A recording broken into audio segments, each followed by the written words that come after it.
Hello friends, मैं आपका दोस्त डॉक्टर सुनील कुमार और आप देख रहे हैं doctor Kumar education clinic. I am post doctorate in clinical medicine and the metabolic science. Last 2 decade से साउथ दिल्ली छतरपुर में as a clinical health physician में प्रैक्टिस कर रहा हूँ। तो आज हम बात करेंगे कि इम्यूनिटी क्या है, गट हेल्थ क्या है और इम्यूनिटी को हम कैसे रेगुलेटेड रख सकते हैं और अपनी जो बॉडी है उसमें जो हमारी इम्यूनिटी है यानी रोगों से लड़ने की जो एबिलिटी है उसको कैसे हम स्ट्रांग रख सकते हैं और उसको हम कैसे सस्टेन करें।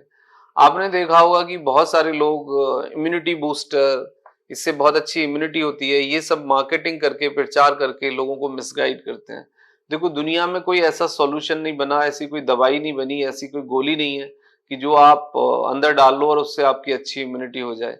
इम्यूनिटी को पहले तो बेसिक रूप से आप समझिए, दवाइयों में कोई इम्यूनिटी नहीं है और कोई भी दवाई ऐसी नहीं बनी कि वो आपकी इम्यूनिटी को बेटर कर सके। ये सब मिथ है, सब मार्केटिंग है, ये सब लोग आपसे बिजनेस कर रहे हैं और आपको मिसगाइड कर रहे हैं।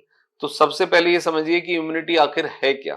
देखो, दो तरह की इम्यूनिटी होती है, एक एक्वायर्ड इम्यूनिटी और एक नेचुरल इम्यूनिटी। मतलब इसका ये है कहने का मतलब कि जैसे कि आपको जुकाम खांसी होता है, तो जब जुकाम खांसी आपको होता है तो आप 5 या 7 डेज के बाद देखते हैं कि बहुत ज्यादा आप दवाई भी नहीं लें तब भी बॉडी आपको हील करना स्टार्ट कर देती है। तो इसको कहते हैं कि अब इम्यूनिटी रेस्पॉन्स आया, मतलब अंदर से ही रेस्पॉन्स आया कि आपको हीलिंग में मदद मिलने लग गई।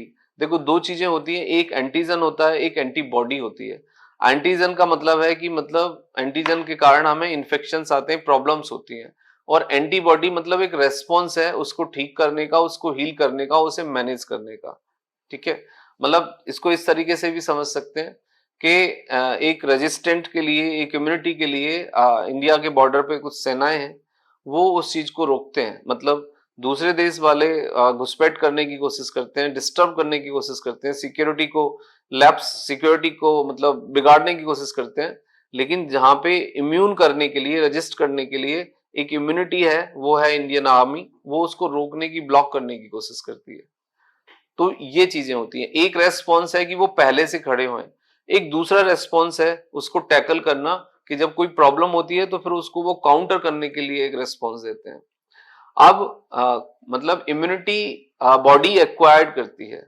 मतलब यदि कोई इंसान बीमार होता है तो आपने देखा होगा जैसे कि कोविड में हमें 5th डे या 7th डे से लोग हील करना शुरू कर रहे थे। इसका मतलब ये होता था कि वो एंटीबॉडी बनना शुरू हो जाते थे और हम मतलब इंजेक्शन से भी एंटीबॉडी डाल रहे थे। एक नेचुरल इम्यूनाइजेशन हो रहा था लोगों में कि उनको एक बार कोविड हो गया तो फिर वो एंटीबॉडी बन गई, तो दोबारा यदि होगा तो उससे उन्हें बहुत ज्यादा तकलीफ नहीं होगी। तो इस तरीके से ही चीजें चलती हैं, इस तरीके से ही चीजें रहती हैं।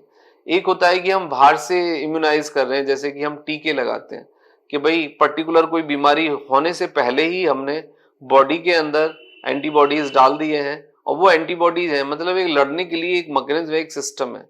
तो ये दो तरह की इम्यूनिटी होती है। अब विटामिन सी खाने से या च्यवनप्राश खाने से या XYZ चीजें लेने से आपकी बॉडी में इम्यूनिटी आ जाती है, ये केवल मिथ है, ये केवल बिजनेस है, ये फेक चीजें हैं, कोई क्लिनिकल, कोई फिजियोलॉजिकल ट्रुथ इसके पीछे नहीं है। जब तक आप एक्सपोज नहीं होगे, आपकी बॉडी वो रेस्पॉन्स डेवलप नहीं करेगी और आपको अच्छी इम्यूनिटी नहीं आएगी।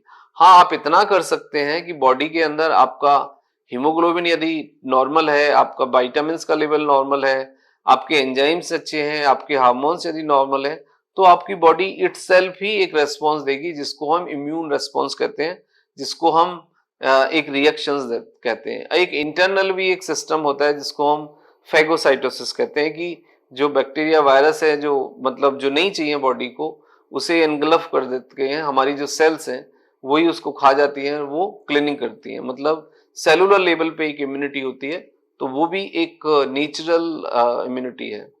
अब इसका डायरेक्टली जो प्रभाव है वो क्या है, मतलब इम्यूनिटी कैसे प्रभावित होती है।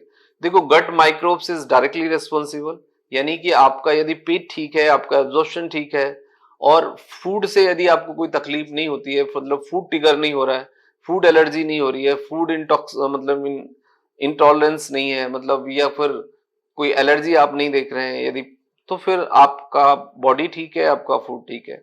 कुछ इम्यून रिएक्शंस भी होते हैं, कुछ ऑटो इम्यून दिक्कतें भी होती हैं। ऑटो इम्यून दिक्कतों से मतलब है कि आपकी जो इम्यूनिटी है वो आपको प्रोटेक्ट करने के लिए आपके शरीर के अंदर है, लेकिन वो आपसे बॉडी पे ही एक्ट करने लग जाती है, यानी नेगेटिव उसका इफेक्ट आता है कि आपके जोड़ों पे, आपके मसल्स पे, आपके टिश्यू पे ही वो काम करने लग जाती है। जैसे कि आपने लूपस के बारे में सुना होगा, या SLE, या multiple joint pain like arthritis, rheumatoid arthritis. तो ये सब बीमारियां हमारे ऑटो इम्यून डिसऑर्डर है।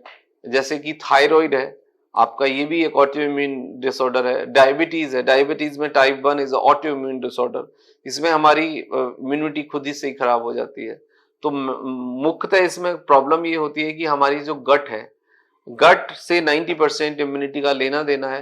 यदि आपकी गट ठीक है, गट में इन्फ्लामेशन नहीं है, गट में एब्जॉर्प्शन ठीक है और लीकी गट नहीं है, तो मोस्ट ऑफ द टाइम्स आपको इम्यूनिटी डिसऑर्डर नहीं होंगे। लेकिन यदि आपको ऑटो इम्यून कोई दिक्कत आ रही है, तो सबसे पहले हमें गट को रेगुलेट करना चाहिए, गट को ठीक करना चाहिए, गट की हेल्थ को पे फोकस करना चाहिए।